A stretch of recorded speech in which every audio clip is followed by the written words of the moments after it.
Bonjour et bienvenue dans cette nouvelle vidéo de Droma Economy. Le Premier ministre l'a dit hier, les bars, restaurants, salles de sport, boîtes de nuit, cinéma, théâtre vont rester fermés. Alors, comme d'habitude, il a donné une date d'ouverture pas trop éloignée pour éviter la grogne et les suicides. Mais comme je l'avais dit en novembre, tout reste fermé et tout restera fermé jusqu'à la fin du printemps, voire le début de l'été. De toute façon, ce gouvernement ne sait que fermer et interdire. Ils ne sont même pas capables de vacciner ceux qui le veulent. Ils savent fermer, interdire et payer. Et ces fermetures vont vous coûter très cher. Parce que le quoi qu'il en coûte a un prix. Il n'y a pas d'argent gratuit. Il y a un argent que la France emprunte. La France a injecté 400 milliards d'euros pour la crise du Covid. Ces 400 milliards d'euros, c'est les pertes de recettes fiscales, les 3 plans d'urgence 2020 et le plan de relance 2021-2022. Et cette somme, elle va peser sur la croissance future. Alors, qui va payer ? En fait, il y a deux possibilités. La première, c'est de ne pas rembourser, ou plutôt d'emprunter pour rembourser notre dette. Et ça, la France, elle sait faire. On le fait depuis des années. On emprunte toujours plus pour rembourser la vieille dette et couvrir les nouveaux déficits. En fait, le remboursement de la dette, il représentait, avant le Covid, les 2/3 de nos emprunts. C'est presque une spécialité française. On représente 20% du PIB de l'Europe et 35% des emprunts. C'est tellement une spécialité française que nous avons aujourd'hui 2000 milliards d'euros de dettes avec une maturité de 8 ans selon France Trésor. Si on veut continuer à ne pas rembourser notre dette, on va donc avoir besoin à terme d'emprunter 240 milliards d'euros par an pour rembourser la vieille dette contre 130 milliards d'euros par an aujourd'hui. Et la somme, elle commence à être gigantesque. Pour vous donner un exemple, aujourd'hui, en tout et pour tout, nous empruntons 260 milliards d'euros par an. 260 milliards d'euros par an pour combler les 130 milliards de vieilles dettes, plus les problèmes liés au Covid. Demain, on va devoir emprunter 360 milliards d'euros par an. C'est 100 milliards de plus qu'aujourd'hui. Et ça devient vraiment des records gigantesques.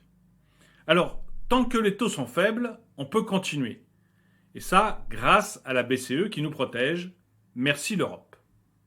Et la BCE, elle est un peu coincée sur le court terme. Avec les réglementations bancaires et assurantielles, on a obligé les banques et les assurances à se gaver de dettes d'État. Le problème, c'est que ces dettes sont à 0% ou presque. Du coup, à la moindre hausse des taux, ces obligations ne vaudront plus rien. Et on risque alors des faillites bancaires et des faillites de sociétés d'assurance. Et quand les banques et les assurances font faillite, c'est toute l'économie dite réelle qui est en péril. Donc, la BCE a pour le moment les mains liées.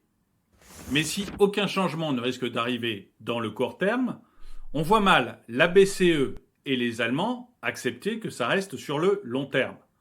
D'abord parce que ce n'est pas sain, et ensuite parce que ça lèse énormément les épargnants. Et si la France choisit cette politique de ne jamais rembourser réellement sa dette, elle se rend du coup très vulnérable au moindre changement des conditions de prêt.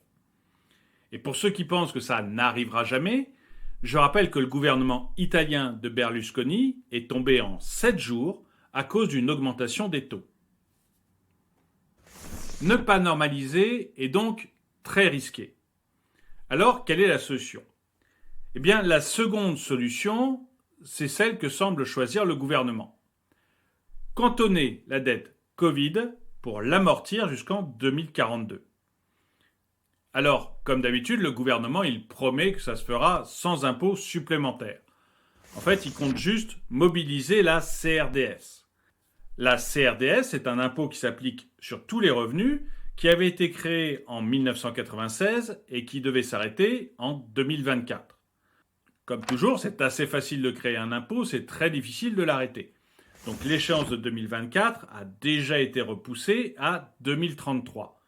Et pour le gouvernement, l'idée serait donc de repousser encore une nouvelle fois cette échéance à 2042.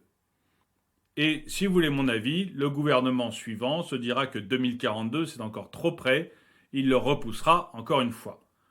Je pense que vous la paierez jusqu'à votre mort. Mais en fait, la CRDS, dans ce cas précis, ne suffira pas. Elle ne représente que 7 milliards par an et il nous en faut 20 milliards pour diminuer notre endettement.